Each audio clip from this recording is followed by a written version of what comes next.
Bé, diré dues coses. Primer, un bon cuiner no ensenya la cuina ni la recepta. Sinó, si explico com s'ha de fer una novel·la d'en Bessonov, tothom la farà.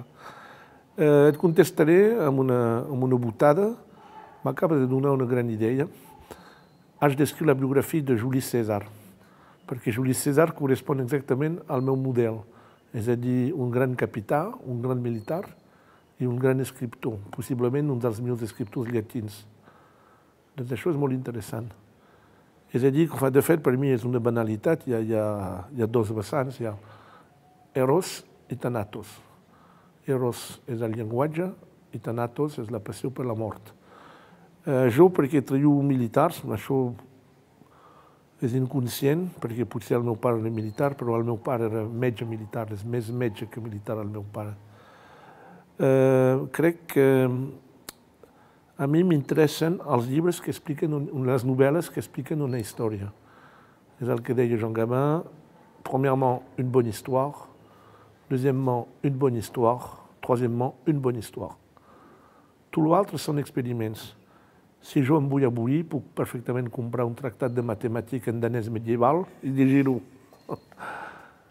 Això, vull dir, és molt fàcil. Jo crec que els novel·listes tenim l'obligació d'interessar el públic. Cal que el públic faci un petit esforç, però nosaltres hem de fer la més gran part del camí. Som artesans. Jo no pretenc revolucionar el món.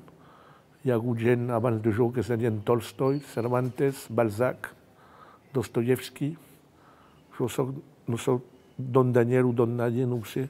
Soc una cosa petita i soc un artesà, i un artesà ha de fer la feina ben feta, ja és molt. La gent que pretenen crear un nou gènere, que volen matar la història, tot això, que ho facin, però que no comptin amb la meva col·laboració. Doncs les guerres són una font extraordinària d'històries, perquè la gent feliç no té història. Si dic en Joan s'ha casat amb la Nuri, han tingut el fill no dorm a les nits, estan preocupats i l'han de portar al metge, a qui interessa això, francament? Tret dels pares i de la família. En canvi, si en Joan se'n va a la guerra, si el torturen els franquistes, és molt més interessant des d'un punt de vista novel·lesc. La gent feliç no té història, malauradament. O té història molt avorrides. Llavors, les guerres, per mi, no és que m'agradin les guerres. No hi he estat mai, gràcies a Déu. Les guerres és una manera de tenir èpica. A la nostra societat no hi ha èpica. Sort dels islamistes, altrament ens avorriríem. L'èpica és indispensable al relat. Si no fem poesia o altra cosa, o assaig. Però una novel·la és, per damunt de tot, una història. I després hi ha el llenguatge. Hi ha mots, grans mots, i a mi m'agrada rascar, veure, i al dret no hi ha res.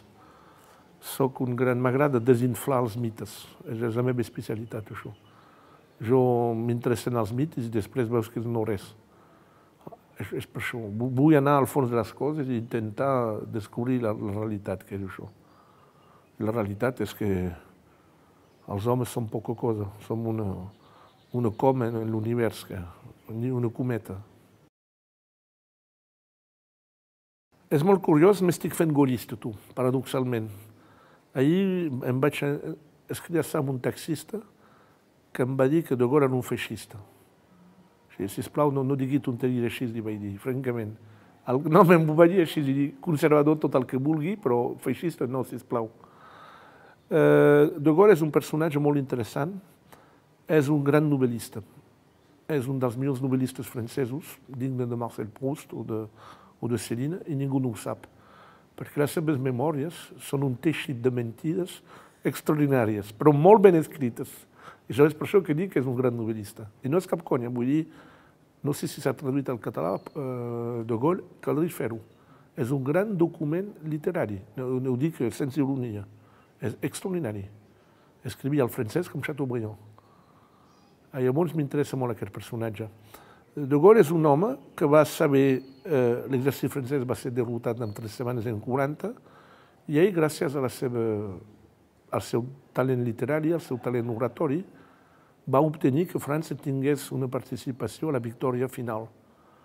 Que va dir, La victòria de França, de fet, són dels republicans espanyols, vull dir, no ens enganyem. I ell va ser capaç de convèncer els aliats, de fer el trepitjor com Stalin i Roosevelt per obtenir que França tingués un reconeixement. Això és extraordinari. És a dir, que va dissimular una derrota militar en victòria diplomàtica. Poca gent ho pot fer, això. És un personatge mític. A més, tenia un gran sentit de l'humor, de Gaulle. Tenia fórmules inoblidables. Per exemple, deia amb una veu: «Com voleu governar un país on hi ha 300 classes de formatges». Això és extraordinari, això. Una vegada hi ha un anglès que l'entrevistava i dic: «Jo, general, jo conec molt bé França, fa 50 anys que conec França». I dic: «Jo fa 2000 anys». Era un senyor, tenia un sentit de l'humor molt fort, de Gaulle, molt. A l'honor, perquè això és molt lleig. De Gaulle va mancar temps. Jo crec que al començament de Gaulle va arribar al poder el 1958 i es pensava que salvaria l'Algèria francesa. Era un home intel·ligent i al cap d'un poc es va adonar que estava fotut, que la fruita estava madura i que Algèria hauria de ser independent. Això ho va entendre, va ser la seva grandesa.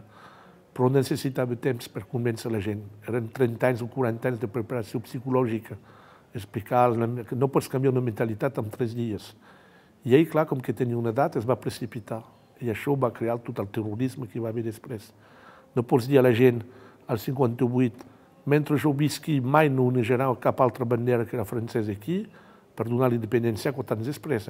Això ho va dir públicament, moltes vegades, uniformat. A més, tu ets oficial francès, dius als soldats algerians que França es quedarà i després els teus soldats són assassinats pels algerians. Home, tens una responsabilitat moral. Doncs aquesta gent van mirar de salvar l'honor. No eren colpistes com espanyols, no era un pronunciamiento, eren oficials republicans que sempre havien respectat la democràcia francesa. I si ho van fer és que era el sentiment de l'honor. No era pas per agafar el poder, sinó per salvar la seva credibilitat moral, diguéssim. És el que he mirat d'explicar.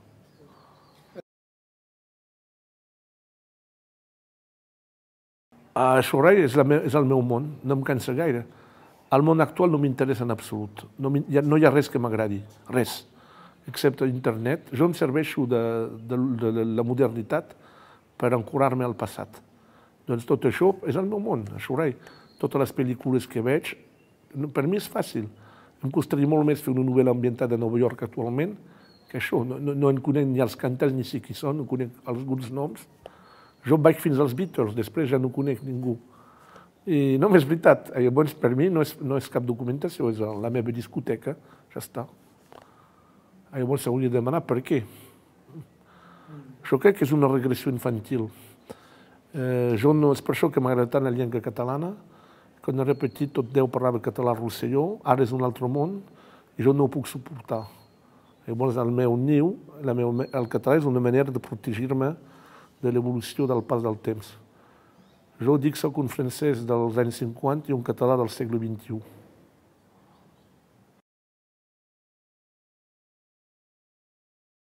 Hi ha dues que podies posar. Podies posar o Syracuse, d'Henri Salvador.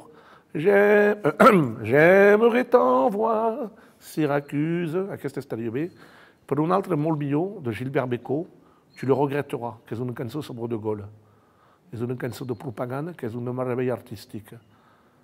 Tu le regretteras. Ho mirarem després a... Canta-la. No ho sé.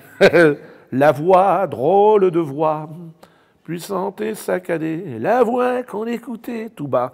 També un altre que podríem posar és Edith Piaf, Non, je ne regrette rien. Non, rien de rien, aquesta també. Avui no tinc veu, si hagués sapigut, m'hauria preparat amb whisky, gin tònic, però no n'hi ha equip de gin tònic en aquesta casa.